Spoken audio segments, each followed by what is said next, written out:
तो कैसे हैं शैडो हॉरर की फैमिली। तो आज हम बात करने वाले हैं एक भूतिया कुआं की एक सच्ची घटित कहानी, जिसमें एक भूतनी और उसके एक बच्चे रहा करते थे। तो चलिए शुरू से शुरुआत करते हैं। दोस्तों, आज मैं आपको बिहार के एक छोटे से गांव की एक सच्ची घटना सुनाने जा रहा हूं, जो आपके रोंगटे खड़े कर देंगे। ये कहानी है एक पुराने कुएं, जिसे आज भी भूतों का घर माना जाता है। तो तैयार हो जाइए इस खौफनाक सफर के लिए और अपनी कुर्सी के पेटी बांध लीजिए और आखिरी तक बने रहिए। कई साल पहले की बात है। मेरी माँ और मेरी मासी गांव के बाहर वाले कुएं के पास कपड़े धो रही थी। दोपहर का समय था, सूरज चमक रहा था, लेकिन उस कुएं के आसपास का माहौल थोड़ा अलग था। वहाँ की हवा में एक अजीब सी ठंडक थी और पेड़ों की पत्तियां बिना हवा के हिल रही थी। अचानक माँ को लगा कि कोई रो रहा है। पहले तो उन्होंने सोचा शायद कोई बच्चा है, लेकिन आवाज़ कुएं की तरफ से आ रही थी। मासी ने भी सुना और कहा, देखो, शायद कोई मदद मांग रहा है। वे दोनों कुएं के पास गई, लेकिन वहाँ कोई नहीं था। तभी उन्हें एक बड़े पत्थर के नीचे से रोने की आवाज़ सुनाई दी।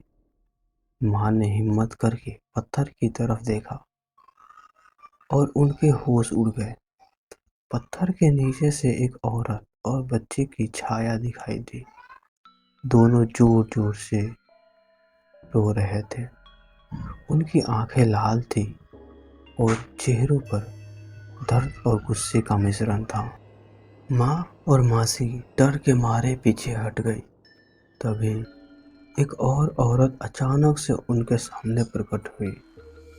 उसने डरावनी आवाज में कहा, भाग जाओ यहाँ से, वरना तुम भी इस श्राप का शिकार हो जाओगे। उसकी उसकी आवाज में इतना डर था कि माँ और मौसी बिना कुछ कहे भागकर गांव वापस आ गई। गांव में उन्होंने सारी बात बताई तो एक बुजुर्ग ने कुएं की दुखद कहानी सुनाई। कई साल पहले उस गांव में एक खूबसूरत युवती रहती थी, जिसका नाम सुनीता था। सुनीता एक गरीब परिवार से थी, लेकिन उसका दिल बहुत बड़ा था। वो एक लड़के से प्यार करती थी, जो गांव के जमींदार का बेटा था। दोनों ने शादी करने की वादा किया और सुनीता गर्भवती हो गई, लेकिन जमींदार को ये रिश्ता मंजूर नहीं था।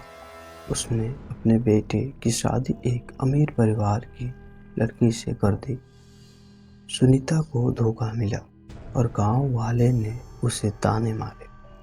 वो अपमान और दर्द सहन नहीं कर पाई। एक रात उसने अपने बच्चे को जन्म दिया और उसी रात दोनों को लेकर कुएं में कूद गई। तब से हर पूर्णिमा की रात को कुएं से सुनीता और उसके बच्चे के रोने की दर्दनाक आवाज़ें आती है। तब से हर पूर्णिमा की रात को कुएं से सुनीता और उसके बच्चे के रोने की दर्दनाक आवाज़ें आती है।